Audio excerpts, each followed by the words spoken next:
Halo, kita diskusi tentang yang lagi hot ya, Iya. Luna. Jadi bisa sebetulnya pertanyaan saya itu mewakili dari komunitas kan. Jadi banyak pertanyaan di Facebook. Jadi kejelasan tentang si Luna itu seperti apa gitu. Jadi kayak sekarang apa simpang siur tentang hard fork gitu kan, sedangkan si Dokon tuh menginginkan bahwa si Luna itu melakukan hard fork kan. Tetapi di komunitas si lunatiknya sendiri itu dia tidak menginginkan itu. Nah, itu tuh ada apa sebenarnya Menginginkan gitu kan? burning ya. Ya, bahkan dia istilahnya melakukan voting bandingan lah gitu kan, bukan dari official tapi emang benar-benar dari lunatiknya gitu kan, bahwa hampir 100%, hampir ke 100 nyentuh ke 100%, voting dari si lunatiknya itu dia menginginkan burning gitu. Oke. Gitu. Memang ini sesuatu yang menarik untuk dibahas ya. Saya menggarisbawahi begini. Dalam situasi krusial seperti itu, sangat wajar sebenarnya seorang founder project melakukan keputusan itu menurut saya, hard fork. Kita bahas hard fork itu, Bitcoin pun pernah ngalamin itu gitu ya. Kalau yang teman-teman belum tahu, Bitcoin juga pernah mengalami hard fork. Makanya ada Bitcoin Cash, ada Bitcoin Gold. Jadi istilahnya mengcopy rantai blok yang sudah ada, dibuat pada jaringan baru, blockchain baru. Sehingga dulu tuh yang punya satu Bitcoin pasti punya satu Bitcoin Cash gratis. Dan dulu juga sempat terjadi perdebatan tentang masalah hard fork ini gitu kan, yang mengatakan bahwa Bitcoin akan kehilangan nilainya dan pesimis gitu ya. Tapi nyatanya tidak gitu. Justru memberikan ruang gitu supaya orang waktu itu nge-hold Bitcoinnya, tidak melakukan transaksi yang penuh gitu karena macet. Karena pernah Bitcoin itu kalau kirim seminggu baru nyampe gitu. Dulu tuh pernah kayak begitu. Karena kalau nggak salah size bloknya untuk pengirimannya itu masih kecil dulu itu. Maka dipecah rantainya supaya ada option orang melakukan transaksi. Dan nilai Bitcoin Cash sempat bersaing dengan Bitcoin. Ya. Nah, keuntungannya apa pada hard fork itu? Koin yang tadinya sudah ada, tetap ada pada ekosistemnya, mendapatkan koin baru. Gitu. Bisa jadi ini juga memiliki keuntungan. Gitu ya. Tapi kok komunitas ingin ada burning gitu ya? Ya gini, tentu si Dokon juga ingin menguji kekuatan komunitasnya gitu kan. Kamu berisik wae gitu kan, aing teh lieur gitu kan, mana aing teh lieur kudu kumaha.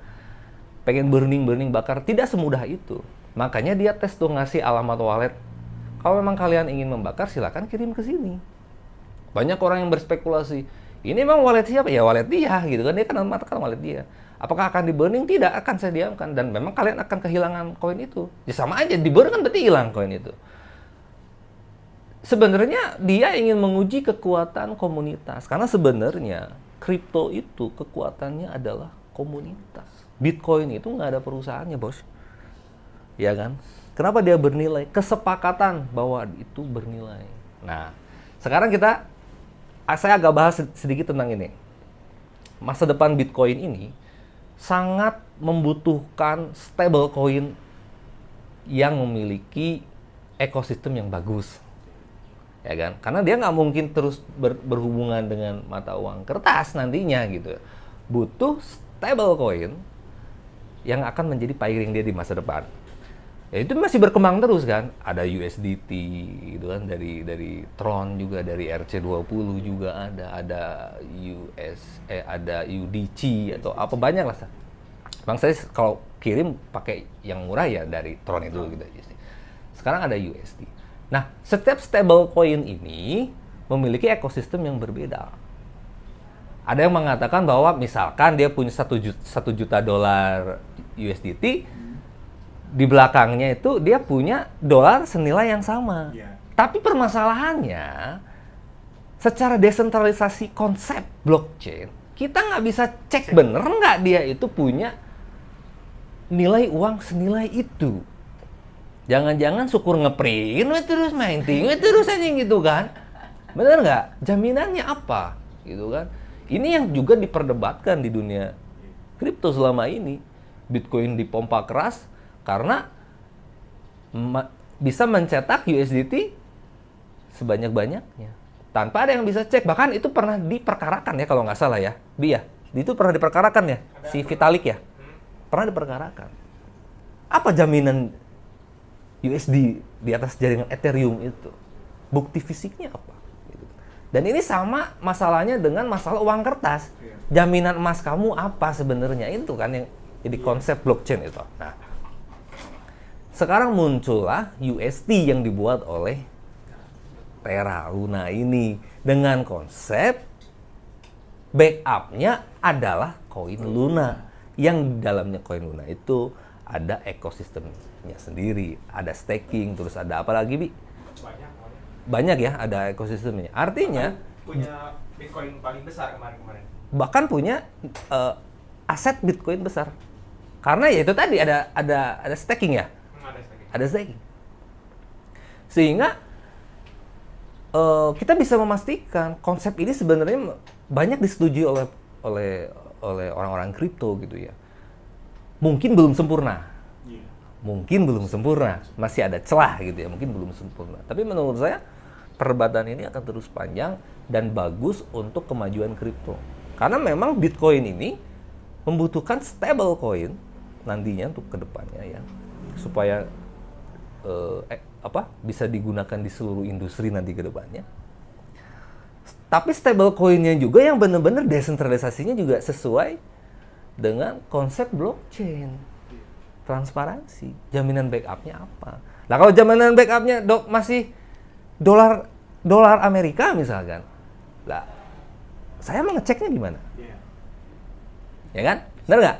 Tapi kalau kenapa si Luna ini sempat diminati konsepnya? Karena kita bisa cek likuiditas dia itu jaminannya apa di situ. Gitu kan.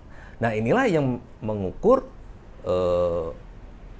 menurut saya memukul semua pikiran orang.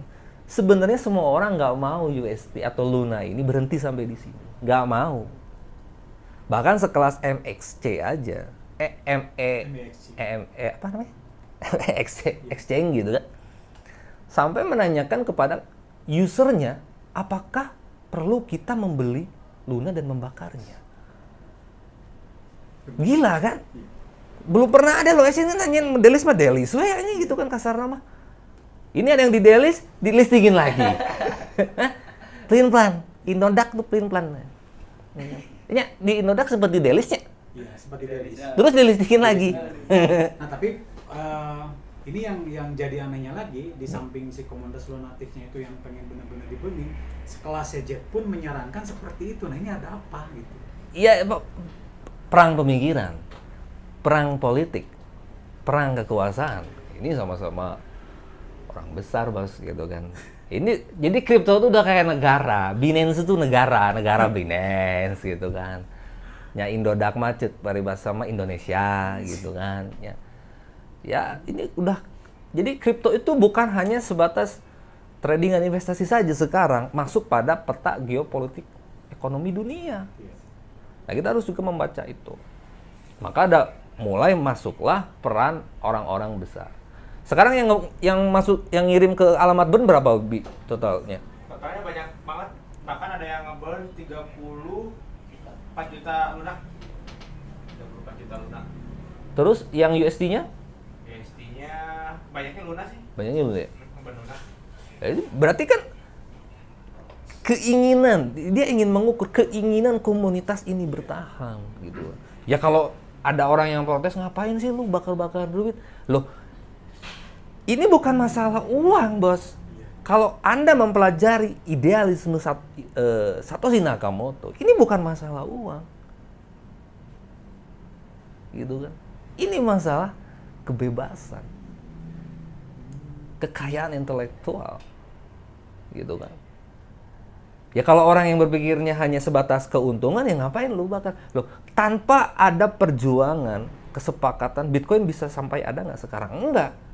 Karena ada orang-orang yang memperjuangkan itu, meyakini itu, bahwa itulah yang sebenarnya transparansi yang harus digunakan gitu kan. Nah, bisa jadi Luna ini menjadi sesuatu setidak-tidaknya katakanlah kalaupun ini gagal misalnya, saya bukan nyuruh beli koin Luna, enggak ya. Setidaknya kalaupun ini gagal, tetapi ekosistem ini wajib dikembangkan untuk menciptakan satu ekosistem stablecoin baru yang jauh lebih sempurna lagi gitu. Tapi feeling saya, gitu, kalau nanya feeling gitu ya, analisis saya, kayaknya nggak akan semudah itu Luna berhenti sampai titik ini. Bahkan mungkin bisa saja Luna menjadi salah satu sejarah tentang stablecoin yang akan diakui dunia gitu ya, bahwa itu yang benar-benar konsep yang bagus. Ini tinggal perang opini aja. Yang satu ngatain kamu bodoh, gitu kan? Yang satu ngatain enggak, saya nggak bodoh, saya benar, gitu kan? Ini perang. Dulu juga orang yang ngomongin Bitcoin juga dibilang bodoh. Saya dulu digoblok-goblokin orang, bos. Tahun 2019 saya seminar di Jakarta yang datang sekian ratus orang ya di Coin One. Saya mengatakan pada saat itu Bitcoin akan di atas 500 miliar. Orang ngetawain saya, nyangka saya gila. Buktinya, ya. Orang bilang nggak mungkin, nggak ada yang nggak mungkin. Kuncinya sebenarnya cryptocurrency itu menurut saya adalah kesepakatan komunitas. Komunitas mau itu terjadi, ya terjadi. Itu. Nah, terus ada nih satu lagi, nanti itu kan kita barusan saya udah sedikit buka ya tentang masalah Shiba Inu. Nah, nanti setelah hard fork itu dilakukan, nah prediksinya apa yang akan terjadi? Apa yang akan terjadi?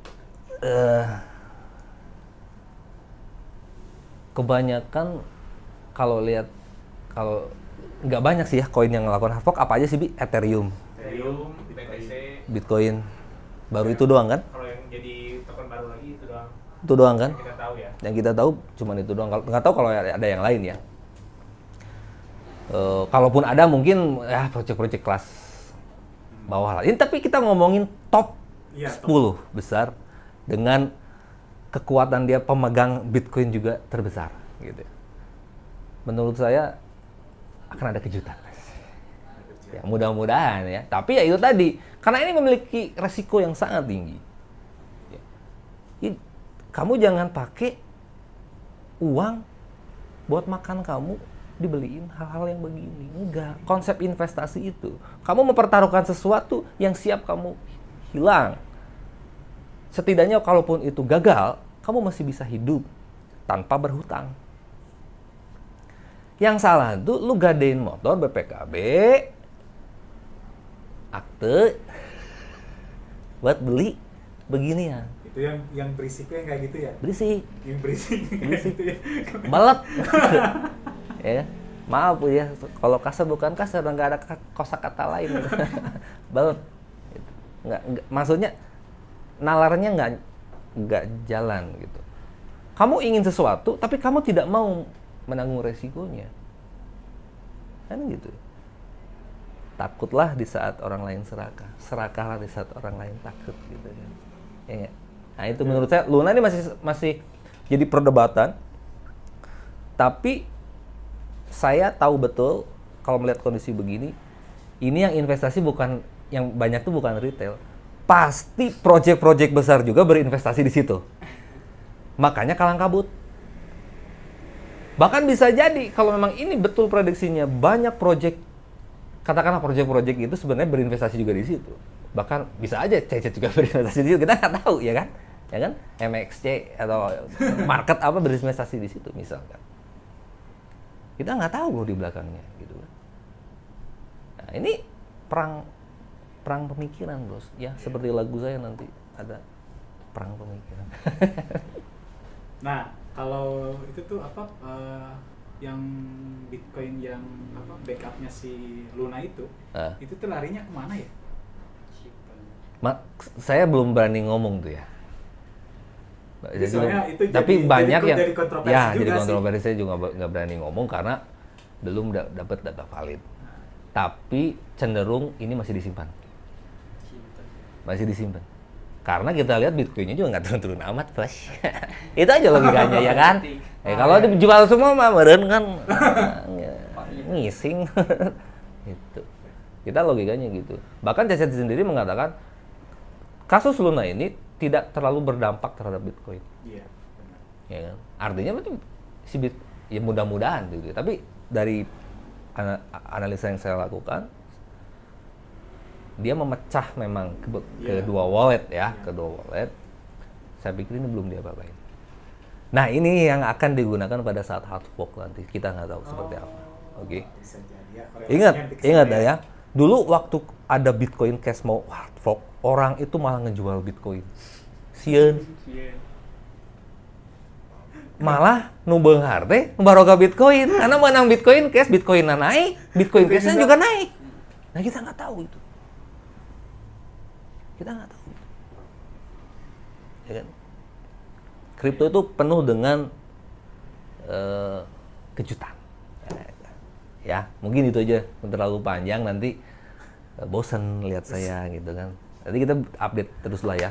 Itu cuma opini aja, mungkin bisa aja saya salah gitu ya. Ini cuma pendapat aja. Saya sih berdoa ya buat yang beli di atas ya itu udah resiko. Mau gimana gitu kan? Mau gimana? Sebenarnya itu bisa diatasi. Misalkan Anda beli di $120, dia turun 99%. Anda nggak perlu nunggu dia ke $120 sebenarnya untuk mengembalikan itu kalau Anda memanage keuangan dengan baik. Anda hanya tinggal memasukkan 2% atau 3% dari itu, nunggu kenaikan beberapa kali lipat udah balik modal lagi sebenarnya. Konsepnya begitu. Yang salah itu lu all in. Duit rokok eueuh. Tuntungna kredipo sih ya kan? Oke, udah gitu aja saya Agus Artemis. Nonton dulu, mudah-mudahan jadi diskusi yang menarik. Kalau teman-teman punya pendapat lain tentang Luna ini, komentar di bawah supaya jadi bahan diskusi kita di kemudian hari. Oke, bye. Assalamualaikum.